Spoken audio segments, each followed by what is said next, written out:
अनुगोल लज्जा महिला को गण दुष्कर्म होइथिबा अभियोग पीड़िता उद्धार करा जायछि। मुख्य अभियुक्त समेत 3 जन को अटक रखिछि एवं पचरा उचरा करुछि पुलिस। अनुगोल टाउन थाना अंचल रे घर भड़ा नहीं जड़े रहुथिबा महिला को गण दुष्कर्म होइथिबा अभियोग होइछि। महिला कांदुथिबा देखि पाख पड़ोशी थाना को खबर देथिले। पुलिस घटनास्थल रे पहुंची महिला को उद्धार करने सहित मुख्य अभियुक्त कालिया सह 3 जन को अटक रखी अधिक पचरा उचरा चलाई। पीड़िता जड़े अण ओडिया बोली जना पड़ी। पुलिस प्राथमिक अनुसंधान गण दुष्कर्म होइतिबा संदेह करा जाउछि। पुलिस स्वतंत्र टीम अधिक तदंत चलाई।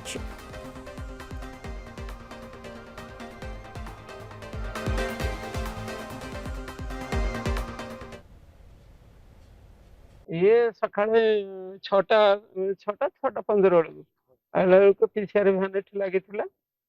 पीसीआर भ्यान जन लेडीज से जो लेडीज जहाँ को जी प्रकृत कल्पिट से आउ बाकी पीसीआर भ्यान 3 जन लोक ये आसी जन पिला को एठो अरेस्ट करके झीर कंडीशन झील तो कांदुला गैंग रेप कहते झील जड़े रिकवर होते तो गोटे झील को सन्देहजनक अवस्था पाई तो बाबद गोटे इनक्वारी चलती देखिए भेरीफाई करूँ आईआईसी अच्छा इनक्वारी चलती यही जो 3टा झील अच्छे जना पड़नी ऊपर रूम जो झील अच्छी सन्देहजनक अवस्था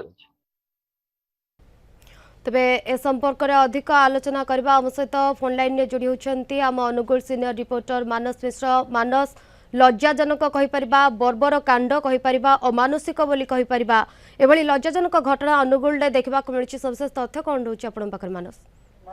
निश्चित भाव शिवानी मोटामोटी कहीपर आज गोटे जो एक अभावन घटना बर्तमान सामना को आसी अनुगुल लज्जा कहले अत्युक्ति हे ना जड़े महिला को निर्मम भाव गण दुष्कर्म करवा जहाँ बर्तमान सामने समस्त एक प्रकार चर्चा और आलोड़न विषय सृष्टि कर ठार मात्र 2 किलोमीटर दूर दुर्गा विहार अंचल एक घटना सामना को आसी पाखापाखि 3 ରୁ 4 जन युवक जड़े महिला को अति निर्मम भाव गण बलात्कार करते परवर्ती पर्यायर पड़ोशी ये जिन खबर पाइले प्राथमिक पर्यायर सरपंच को खबर दि जाता तुरंग सरपंच समरेन्द्र देहुरी सीधासख अनुगुल थाना अभियोग करते अनुगुल थानार स्वतंत्र टीम पहुंची महिला को संपुक्त घटनास्थल उद्धार कर बर्तमान पर्यंत पुलिस स्वतंत्र टीम छानभिन चलाई बर्तमान पर्यंत 3 जन को थाना अटक रखी अधिक पचराचरा करुच्ची पुलिस मुख्य किंगपिन जी रही सीधासख भाव कालिया सुधीर देहुरी ओरफ कालिया विशेष भाव पुलिस पचराचरा करुच्ची प्राथमिक तदंत जहाँ जना पड़ी बर्तमान से घटनास्थल में महिला को गण बलात्कार कर संपुक्त घटनार बर्तमान पुलिस गुरुतर सह नहीं जेहेतु एक अनुगुल सहर में एक घटना चर्चा और आलोड़न विषय को बेस सृष्टि कर संवेदनशील घटना को कोटना कोटी